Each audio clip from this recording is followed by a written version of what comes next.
listener. Welcome aboard. It's your 9th, 10th, 11th, maybe 12th favorite reality TV recap podcast. That's right, Blighty Day Fiancé. My name is Michelle, currently in Los Angeles, normally across the pond in London, England. Joining me today is Jack, my co-host. Hey, everybody. Phenomenal to be back today.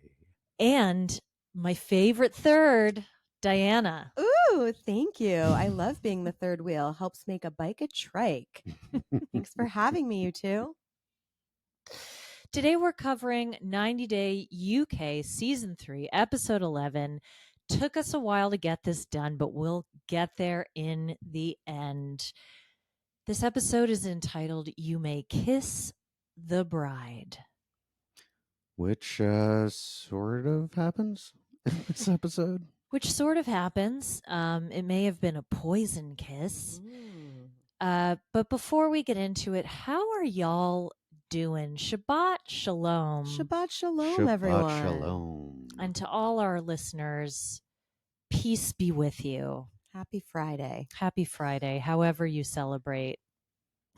And whatever you celebrate. And whatever you celebrate. This is an inclusive place. Welcome to all types of people, all faiths, all interests, hopefully some Identities, reality TV. persuasions. We are a broad church, as I always say, and part of that is not being a church, but a high control or highly organized group that deprives its members of protein and takes away their anchors in normal society.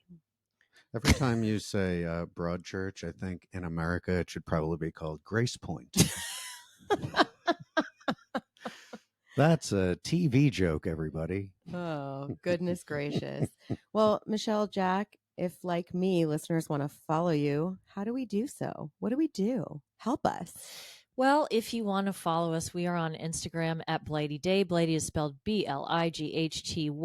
That's me, one tequila in. So pat on the back there for me. Patreon, starting at just $5 a week, you get all of our content, all killer, no filler, no ads, for just $5, $5 a week.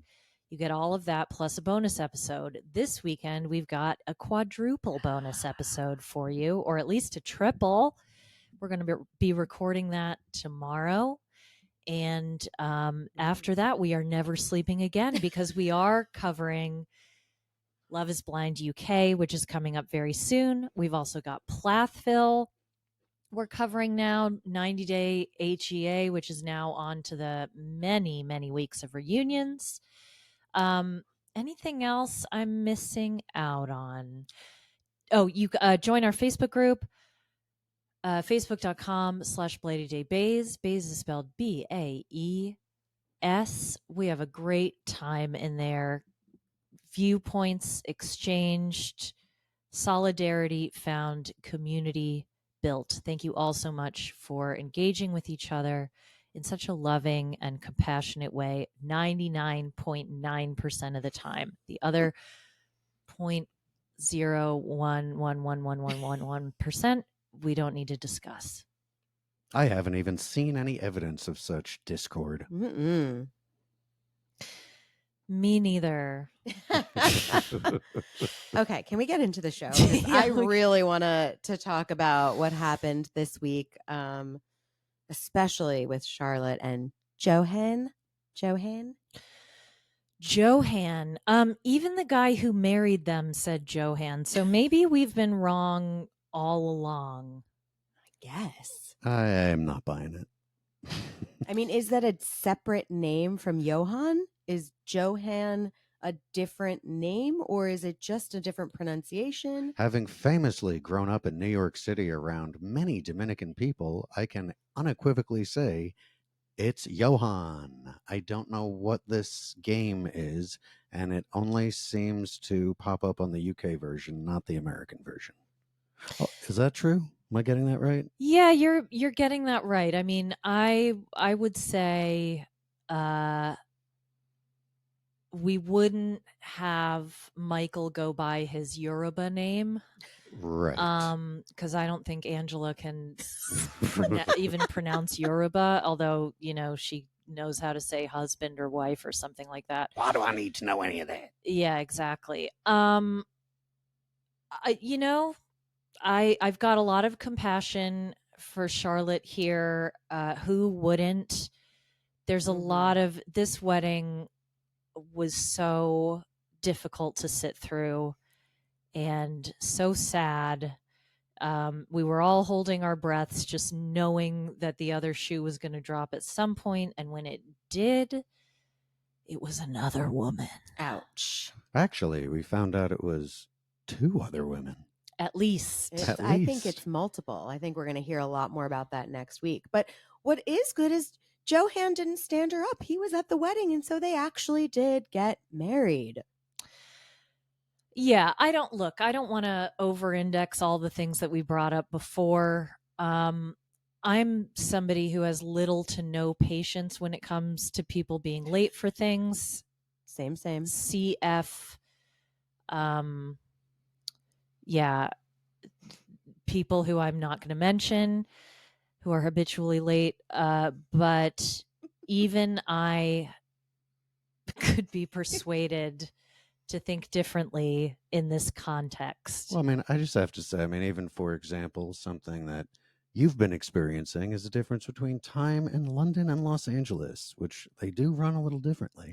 They do run a little differently, very differently. And it has, well, I mentioned in a previous episode that I've been really enjoying the energy here and the pace of life and how soothing it's been to be in this very hot, but sort of more relaxed in general climate. Yeah, the timing does cause me a lot of anxiety. I don't know how to deprogram myself from living in accordance with a schedule and having to be certain places on time and not having a lot of flexibility around that. And just for the non-California contingent listening, it is Michelle getting used to the fact that if you have a 1:30 appointment here, they're fine and happy and expecting you to show up at about 1:50.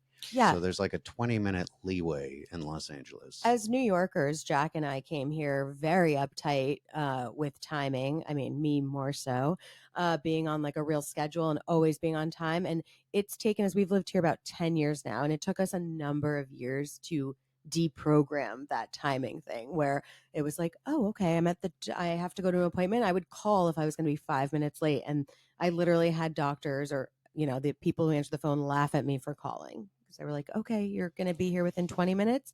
You're good. And I bring all of that up because we have an English woman here who does not understand in Charlotte, does not understand island time, as they call it in the Dominican and in most of the Caribbean for that matter, which is, everyone wants to get somewhere on time, but it's generally accepted that it's going to be 30 to 60 minutes later than set up. That's my lived experience, having traveled and spending a lot of time in Santo Domingo and in the city with people who live there, not just in offices or anything like that. I imagine it's slightly more I imagine it's slightly different when you're on vacation than when you live there. Like, I imagine that if you eat dinner in the hotel restaurant or you get an all-inclusive package, it doesn't take 30 minutes for your drink to arrive after you order it. Or no, I don't think anyone not would go the there. Island time I meant. I figured as much. I'm just saying, That's true. maybe they're used to everything running smoothly at the resort, and then when it comes to real life, they're not really. And I don't think anything could have prepared them for crowding into a cramped, sweaty cubicle for a wedding ceremony. As I've said, UK civil ceremonies are usually in a town hall, and even in the grubbiest, nastiest ones, there's usually a room where they've got fresh flowers, and they try to make it as nice as possible. So I think it's just down to lack of research, and also maybe this sense of urgency about really wanting to get him over, and that's the best I can come I up just with. wanted to point out one other thing, which is if they had gotten married in Santo Domingo, for example, that might have looked more like what you would expect a courthouse wedding to look like. They're in Punta Cana, which is a resort town and, does not have the infrastructure of like a capital city. So I think all of this played into each other. And look, it's cultural differences. I mean, it felt watching it, having, been immersed in that culture myself before many times, it felt a little like, hey, I'm here from England and I'm going to put my time constraints on you. And I don't want to hear about your whys or hows or whens. And, I mean, that's fair. I suppose I'd have more of a leg to stand on in any defense of Johan had he not turned out to be a complete piece of shit. So, Well, yeah, I was going to say, I think the expectations were put to him ahead of time, whether we were privy to those conversations or not. I think, in fairness, she would have told him, we're doing this at this time, and it's really important that you be there on time. And I think you have to come into any conversation with your mother-in-law prepared to eat as much shit as she has laid out for you. for Yeah, sure. I just question, though, sh- so he's late, and Charlotte and her mother are we're going to miss our slot. We're going to miss our slot. Nobody missed anything. It I doesn't look like they were late, and it looked like they walked in and they got their ceremony going. I think lateness was just the easiest thing to pick on. I think watching this ceremony, all I could look at was Charlotte's mom, who looked so pissed, so unhappy to be there. I think she did not want this marriage to happen at all for probably multiple reasons. She probably could read the writing on the wall and knew her daughter was going to end up being really hurt by this whole thing and that it wasn't going to be good. And I think time was just like, oh, here's one little thing that I can pick on, that he was late and then he's an awful person, as opposed to like, no, we're going to find out he's an awful person for other reasons, not because of his tardiness. I don't know. Her face during that whole thing was amazing. I felt really bad for her, because this was my experience, and I think it's often the experience of women getting married who are lucky enough to have mothers. Your wedding is not just your wedding, it's your mom's wedding. And even if your mom had a nice wedding, it doesn't matter because she didn't get to relax or enjoy her day. And so, like, all of a mother's dreams go into her daughter's wedding day, and sometimes a little bit of her tastes and suggestions, and in my case, wine selection, luckily, and fair dues. She paid for it. She can pick the wine. I'm very happy about all of that. And yeah, it did. I'm not saying her mom is the nicest person in the world or the most empathetic or culturally sensitive or any of those things, but Would you call her least racist?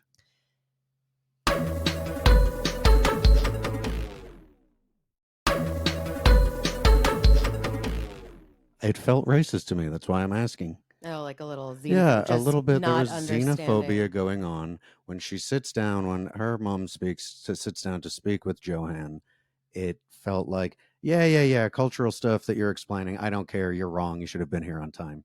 I didn't. That felt dismissive and a little racist to me. But was he explaining a cultural thing, or was he talking about a punctured tire that That definitely she never did happened? not believe. Absolutely. Yes. There's probably a lie. I guess the part that didn't sit well with me was, oh, get out of here. Like, first you get a cab and then you don't get a cab and your uncle's driving.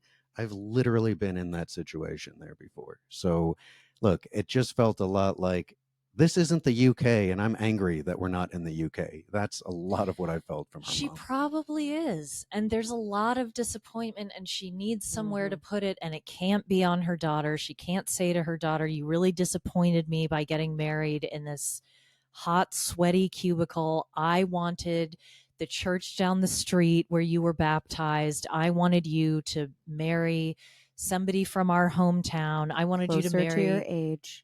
Yeah. And, that ex-boyfriend you had 5 years ago who was so nice to me, I wanted all of those things. I'm Right. just saying, I think we're talking about very disparate points here. And I'm not saying that your Yeah. observations are invalid or don't have any merit. I'm just saying I'm talking about something completely different that I was picking up.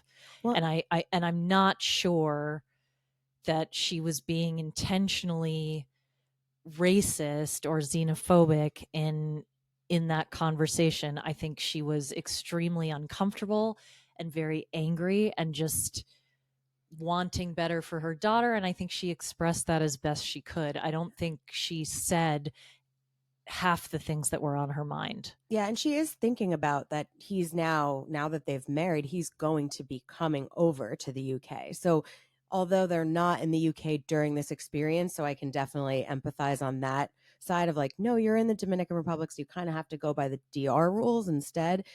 She's now thinking about, this guy has married my daughter. She's about to spend all her money to bring him over to live with her. He's not going to be able to work. And like, what is he going to be respectful of her? Is he going to make her his queen, as she says? Like, she is terrified that this is just not going to go the right way. And so now we get back to England and we see Charlotte with her friend and I don't know, maybe roommate or just like good friend. No, just friend. Oh, okay. Yeah. And her roommate also has like the same concerns. And these are typical concerns I feel like that we hear quite often. You know, is he going to pay for things? You're doing all of this on your own. Like, this isn't anything that we haven't heard from many other 90-day couples. It's just now, having watched the whole episode, you can feel it from their perspective even more. This to me did feel like a lot spoken out of ignorance, though. Yeah. The notion that, there's a financial responsibility that ends immediately when he gets here, or that he would be in a position to pay her back for his visa or anything like that is just like, I'm sorry, that is insulting. And I think you can ask questions that don't make you sound xenophobic about this. Like, oh, how long is he permitted to work when he arrives? What's your plan financially? You can ask questions about this that aren't pointed at, he's a scammer. Now, having said that, he's a scammer. But the friend does say that she doesn't think the cost of everything, quote, should be on her. Like, that's how all of these people go into this, and everybody knows that. It was sort of like a nonsensical comment of, it shouldn't all be on you, but you did go to a foreign country, and that's how it works, and I know that, and you know that, but that sucks. I didn't. What was the point of that? This is one of the many areas where I feel like, and I'll speak more on this later, I don't want to pop the balloon or anything, but like this part of the franchise just completely dropped the ball for me in so many accounts. And it's these very staid, uptight, what look like reenactments, that feel very inauthentic, where you can tell that people are kind of like reiterating points that they've been fed or told. And Well, they look coached. Yes, they do. Mhm. Yeah. And we'll see that even more when we get to John and Sprite, Oh, which yeah. we'll talk about a little further on. Daisy has a Aw. lot to say on this. Daisy, what do you think? Yeah, I agree, Days. I agree, Daisy. Thanks for sharing your I comments. do want to say something about Charlotte, though, here, because this is something that just really broke my heart for her, was because she seems like a very sweet person. And, everything else aside, she's going through a really hard time. And just to, she's broken when she gets home and we pick up Mhm. with her back in the UK. And that was really hard to watch, because that's the moment that we find out. I don't know. Do you call Johan a fuck boy or just a fuck? I don't know what you want to call him, but that's where like my heart was breaking for her, because no one deserves that at all, no matter what No. the Oh, circumstance this is is. so horrible. I mean, so my question is, actually about, so production brings this to her. How long has production known about Johan's Right. extracurriculars? Was it before the wedding, after the wedding? Like, they come in and help her. Is it just for the story? Do they really care? What do you think? I can't Yeah. speak to that.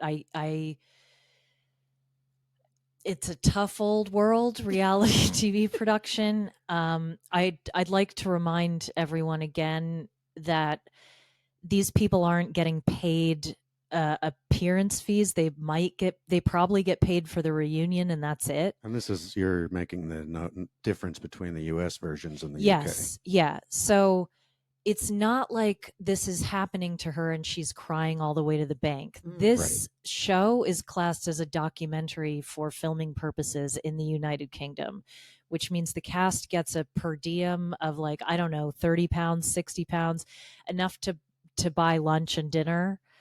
And they don't get any financial consideration beyond that. If they get sponsorship deals, great, but there's no financial incentive to be on the show, is what I'm saying, unless you have something to sell. And even then, it might not work out for you. So I feel much more for this cast at any point than I do for in the American version, because at least the American version are, covering some of their expenses, Yeah, right? yeah.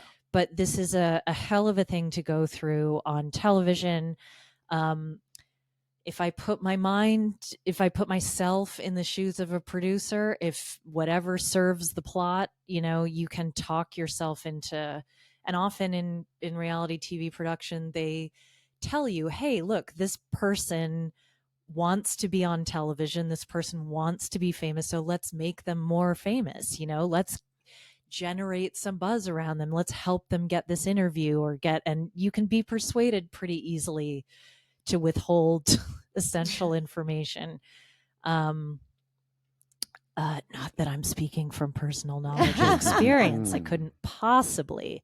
But yeah, look, it happens. And if that's what they did, I wouldn't be surprised.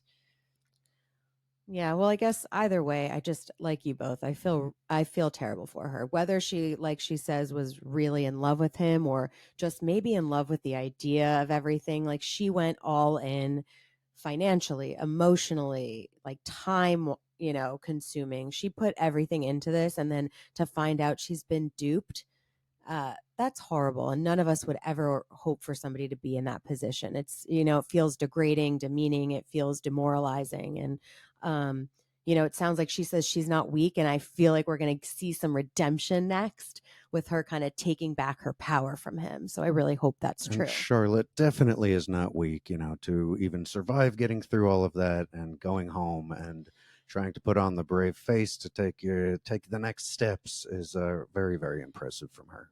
Right. So big, unironic kudos Yes. to Charlotte, and a tip of the hat from all of us here. You got this, girl. Yeah.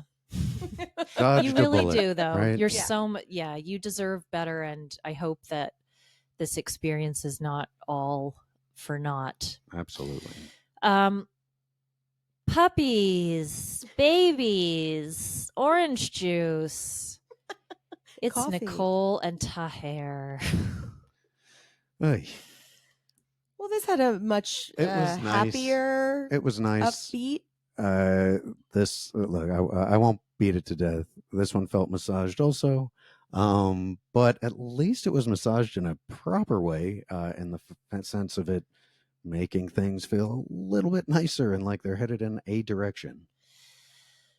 I was uncomfortable.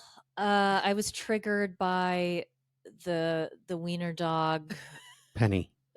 of it all. My family lost a beloved dachshund. I think she was 16 when she died. Like, that was my brother's dog, like, forever and ever. And she was, yeah. So I have a soft spot for wiener dogs. This one's harness was way too big. I don't That was so upsetting. It was genuinely upsetting and really distressing. I also want to apologize because I think in past episodes I said she was from Torquay and not Newquay. They are very different, very different places. And even in this episode, I was like, oh, they're going, it's 4 hours from Bristol Airport. Like it's going to take them forever.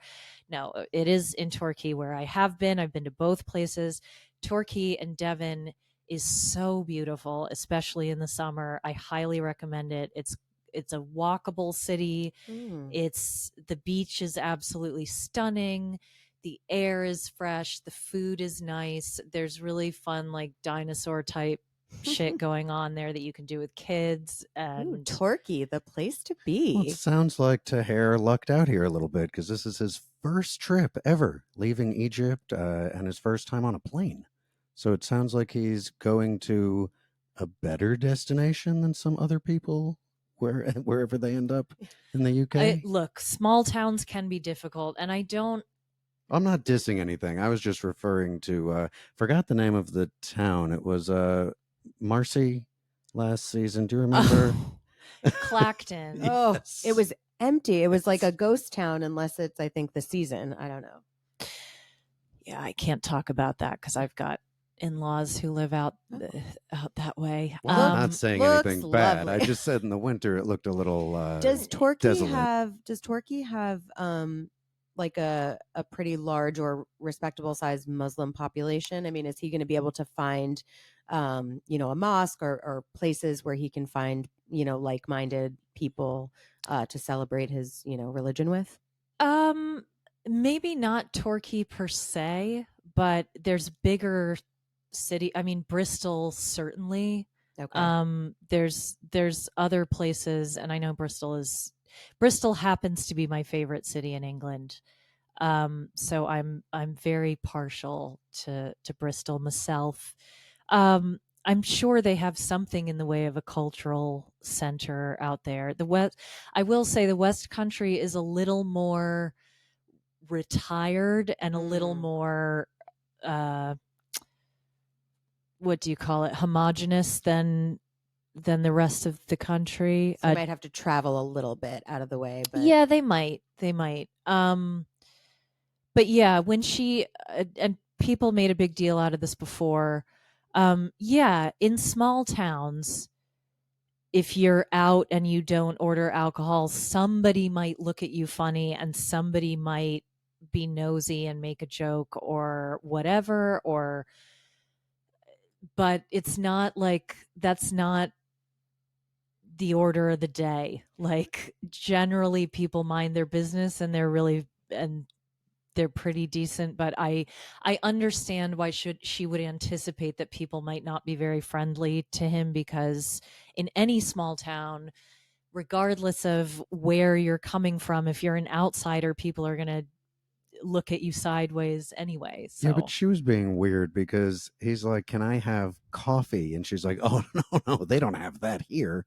Yes, they do. They have coffee and tea in pubs. It was a weird thing. I yeah, understand what she's saying, and also, look, that can happen here in the U.S. If you go to some small town in the middle of nowhere and you go into a bar and you order like a ginger ale or something, you might get a side eye from someone at the bar. That's just, I feel like that's just par for the course if you're not drinking and you're in a drinking establishment.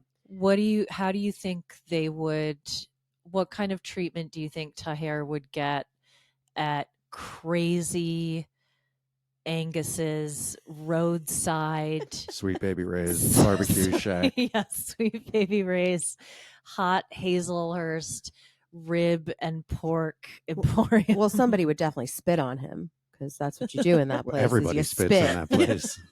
You eat food, you spit it on the wall. That's how it goes. What would the I don't want to cast aspersions. Let's say it seemed like Michael was welcome, so I would hope Tahir would be welcomed as well. That's all I have to say about Georgia. It was interesting that she had him order the drinks. Like, she was really embarrassed.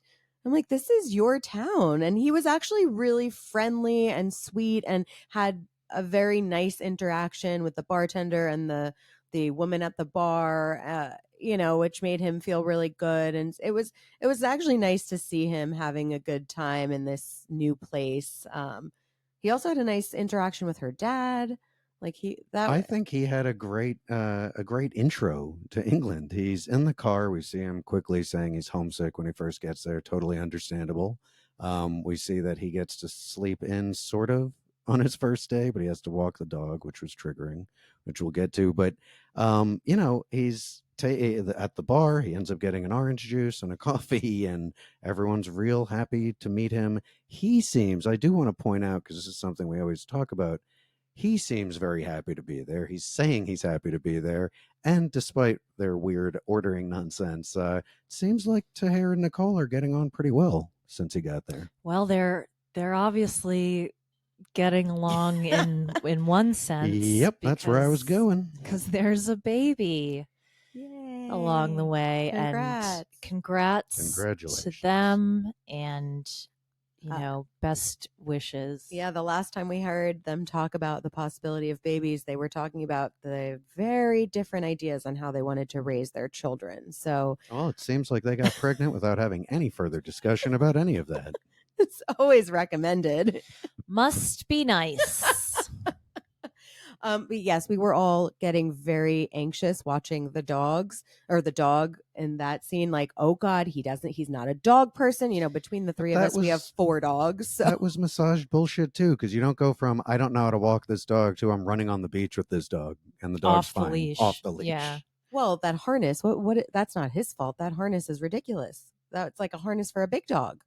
It really was. It was a little silly. I also just feel like the kids and dogs in these shows, like, they don't have any agency, and to use them as a plot point, I think, is just kind of gross. I mean, fine, pregnancy, like, fine, but you can tell when Raul is on that he doesn't want to be there and that he's embarrassed. But Penelope's adorable. We love Penny. We're all about her and her little hot dogness. Yes. So, things that we're less excited about. How are we still talking about this party that Kathleen didn't go to? Nobody cares. This is like watching them so far. I'm probably going to speak out of turn here, but watching them is the most like mind-numbing lack of progress, lack of movement. I'm not sure that Jamie has actually figured anything out as of yet. He sounds like he might have figured out something, but his actions as we move forward with them in this episode tell me he hasn't really learned that much. Although getting to meet his mom, maybe that might have something to do with it. Well, sorry, go ahead. I was just going to say, so it's been a week, I think they said, and she's still looking at pictures and she's still really upset and nothing's been done, or they're still fighting about it a week later. And so that's when he decides to call his mom to make all this better. This is a level of petty that I can't understand and can't relate to. I mean, I thought it was weird. I loved how scared he was of his mom and that he had to be like, oh yeah, me and Kathleen are really mad at you. Like, he couldn't even stand up for her. How did that not turn into like essentially just like, Mom, what the fuck are you doing? Why are you bringing my ex-girlfriend to a party and my current fiance wife is not invited? There was nothing. It was like Kathleen's angry, Mom, and I'm mad too. It's also a week after the party's over. Like, what are you supposed to do at this point? Sorry. I have to call out anti-Semitism when I see it. Yes. Oh boy. Yes. Yes, ma'am. We're here for you. I just want to say that my mother-in-law would be absolutely horrified to see a young Jewish man from Stanmore purchase a diamond abroad from a non-Jewish jeweler and not even bother to haggle over the price. Disgraceful. I felt attacked. I felt that this was Jew washing. I felt erasure of Stanmore Jews. This was really deeply upsetting, and I would be remiss if I didn't call it out. Thank you for your service to, Would it the have Jewish been people. would it have been Appreciate it. better or worse if he went to like Jared Jewelers or like whatever the Kay Jewelers. equivalent is in the UK? Would that have been better or worse? Well, he didn't go. He wasn't in the UK at all. No, he was Right, in sorry. I'm Cyprus. just whatever I'm saying. If he went to a Jared type place, if that existed in Cyprus, would that make it worse or better? Because then he's just going corporate. He's going straight corporate. Yeah, I think he would have done that if he could. I think he was just going on like, what's the easiest? Did he just type in diamonds on Google? I think he just typed in engagement ring, Paphos or wherever Seller. they are. Yeah. Did he plan this before he got there, or did he do this there because he just thought this is the way to make things better? Does it look like this guy has a lot of like forethought in anything to either of you? I'm just saying he stole those flowers from a cemetery. He didn't pay for them. Well, his romantic nature really has been working for Kathleen. She appreciated all of his romantic gestures, including the cash in the card. Yikes. Nothing says true romance like cash on a nightstand. To be fair, if you do the conversion from euros into American dollars, it wasn't even 100. It's like 104.18. So how about that? She can get a lot of good stuff for that. I'd take it. I don't care. To be fair, how it she looks. seemed really happy with the gift. Yeah, because that's probably more than she makes in a week. Yeah, and it came after the proposal, which I feel like was the right order. So to credit him, he proposed first, then gave her the card with the cash. I thought he really thought this through. I'm surprised there wasn't another poem, but maybe in the card. Michelle, what do you think of Kathleen seemingly being so happy by the end of this? Is this where her happiness is? I can't imagine working now. Of course, there are worse conditions and worse setups to be in. I'm not saying that at all. Also, I meant to make this correction earlier. A Filipina listener of ours wanted to correct me on a pretty significant point, which is that in places like this where there's lots of domestic workers, whose only real contact with home is with each other, they would be this invested in each other's lives. So when there was that, what I said was an over the top kind of display of emotion, like that's just how invested they are in each other's lives. It becomes like your family. So I want to, I just want to apologize that I didn't take that into account, and to thank that listener for reaching out to me. And a little reminder, if anything we say seems to be wrong and you're more familiar with it, send us a happy, nice note and we will address it. Yeah, my DMs are open. Michelle Snark on Facebook. My avatar is Kimberly saying, and I shit myself.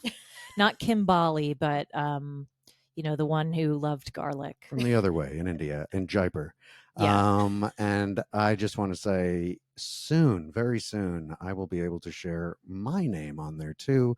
Right now, I'm just on there as Jack with a picture of Florian, but that's because I tried to change my name too many times and got put in a 60-day name suspension territory on Facebook. So I think it's ending in like 3 days. So shortly, you will all be able to write to me as well. And you can write either of us, email blitydayfiance@gmail.com or at Blighty Day on Instagram. Don't be shy. I love hearing from you all. Personally, it truly is the highlight of my everyday, especially when I'm feeling kind of homesick like I am these days, Hey, it even works for me. I was able to bond with some of our Northeast listeners over how much ice do you put in your drink. This is a really big topic for us to talk about. It is. It's important. Let's fuck this pig. No, or should I say, Oof. this shoulder of mutton. we finally get to Sprite and John. I just realized what I said and the context, and I am deeply sorry. Good. I was borrowing a colloquialism from our friends in the North, not realizing that I was about to get into a discussion Why don't you about take it? fat shaming. So No, to be fair, you've actually been hearing that a lot in a Canadian TV show we're watching where they say that phrase a lot. Letterkenny, that would be. Yes. So don't take it offensively. Michelle's just a sieve picking up everything around her right now. Yes, So, I am. I Well, feel no, like- Civ is losing things. Oh, excuse me. You're like a funnel? You're just getting all of the information funneled into you. Shove it in. Wow. Double ski poles. This is a very triggering conversation between Why? Sprite. What do you mean? and You were too John. fat for me to say yes to marrying you. What the fuck is triggering about that? And I know a lot of people Jesus had Christ. a lot of thoughts about this conversation, and on both sides, in a sense, not because anyone's cool with Sprite fat shaming necessarily, but because he does come from a culture where fat is used differently. Or I get that. Come on, to both of you. I- 25 pounds or I won't marry you. Is that love? No. is any of this love really? No, but I do want to shout out Yes. Michelle L in our. I won't say her name because she's not given me express permission, but I want to thank her for mentioning in the Facebook group that it is really endemic in Thai and Vietnamese cultures and others to have a different discussion around size and weight. I saw that comment to other Michelle, and very, very helpful, and always good to get all of the takes on everything. We don't condone fat shaming of any kind. We prefer not to talk about people's bodies unless that particular person is making their body the issue. So I don't want to. Oh, I don't think we need to talk about John in this context. I was only bringing up Sprite's comments because No, of course you don't have to defend that at all. This is this is a plot point, okay? But this argument felt completely staged to me. Sprite's eyes were darting around the whole time. Now you're talking about, just to set the stage, because you pointed this out, it's when they haven't ordered anything. They're having a staged discussion in which I thought Sprite said, "I'll have a tiny plate of spinach," but I wasn't, which I thought was like really, really trolling. And then I think you guys said he said like a tiny plate finished, meaning yes. that's it. Like Yes. I just want Yes. one plate of Yeah. food, not spinach. But now, Michelle, why do you think so? Now, your assertion was that you felt like Sprite's eyes were darting because he was kind of maybe looking towards a producer or something, someone feeding him this trash dialogue. Yes, and John just seemed like he was having too much fun, just being like, "Well, fine, go there." I can't. Sorry, that's Australian. That's not. That was a cute accent, though. Oi. Not South African. You're so right, because I hadn't really thought about that until you said it while we were watching it, because I was kind of surprised where Sprite was going, but then when you pointed out that But you pointed out that John was like really taking it in stride, and I was like, yeah, you're right, that's probably not like a full reaction of, "You're too big for me to say yes to marrying you." Yeah, there probably would have been a more emotional response from John, as we've seen in the past. He probably would have fucking kicked his ass. yeah. Like No, he is so desperate for this love. He will do anything. Like he just wants this person to be there and be his, helper in life. Yeah, I think these two are fine. I haven't been spoiled on their real life or anything like that. They both truly seem like lovely people. I'm sure they can find a way to navigate the stormy weather, that is having an international cross-cultural relationship. You know what they didn't get into on this, which is still unresolved, is Sprite saying basically, essentially, I'm from Bangkok, I love cities, and John being like, I live in the middle of nowhere, far away from everything, and that apparently is not an important part of the discussion anymore.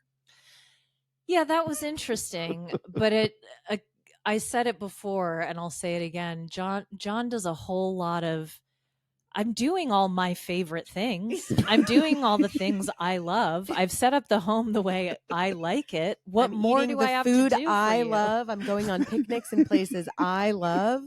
You should love it too, because I love it. Oh, never mind. John's completely canceled. I forgot about not canceled. Sorry, that's too much. It's too loaded there. John's already shit the bed for me because I forgot about their like wandering through dead leaves to walk in a circle to sit down and have a picnic, quote unquote. That I don't know. He didn't even cook anything. If you're going to argue with your potential husband about that you should be a Michelin star chef, can you pack a fucking sandwich? I don't. John never fully recovered for me after that picnic. You know who John is, and you guys aren't gonna agree with me, but you'll see it one day and you'll thank me for it, and then you won't thank me for You it. talking about us or the listeners? All of us. Everyone. John is Patrick from Schitt's Creek, and I will not hear anything else Patrick's better than John. Yeah, Patrick can sing, okay? because he sang someone else's notable cover of Simply the Best. That's what we hang our hats on. Okay, fine. Michelle, can you tell our Schitt's Creek watchers out there, what do you think Patrick looks like?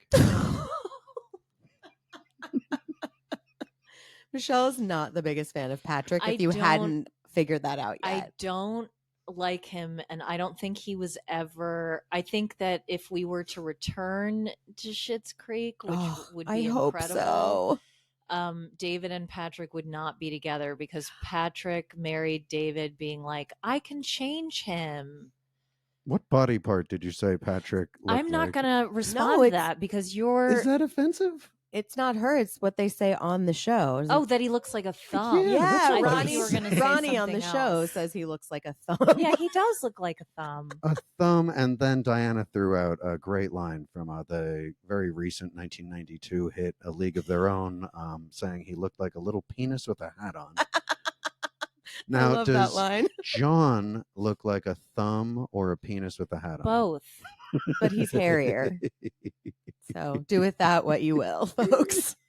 No, I'm not saying looks like. No. And sorry. No, you meant John, you don't is. look like a penis at all. no. You meant affect or how they were interacting. Yeah, I'm just tired. I'm so tired of Patrick being this exalted, sainted Here's what it is. I'm a David, okay? I'm an Enneagram 4. I'm moody and dramatic and What's that like?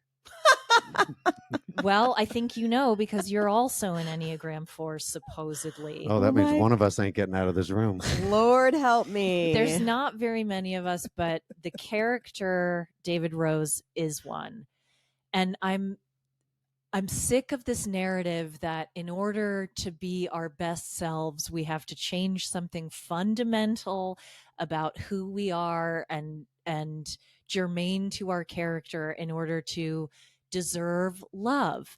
And we're always taught that like, oh, this person is coming here and they're loving you despite your flaws, not because of them. No, but Patrick loves David for who he is. That's what's so beautiful. The moment he sees him in his being awkward and like goofy and kind of like all of the David things, that's what Patrick falls in love with. And those of us who fall in love with 4s appreciate that about both of you.